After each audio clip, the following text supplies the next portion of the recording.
వచ్చినట్టు నువ్వుంటే చూడవా.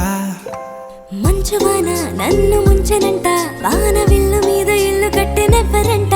ఈ లోకమంతా నిన్ను చూసినంట, ఏ దిష్టి నిన్ను తాకకుండా ఇంటిలోన దాచుకుంటా. రంగు రంగు తారలన్నీ తొంగి తొంగి ఒక్కసారి చూస్తున్నా ఏంటిలా. ఆ పైన లేని వెన్నెలంత నేల మీదకొచ్చినట్టు నువ్వుంటే చూడవా.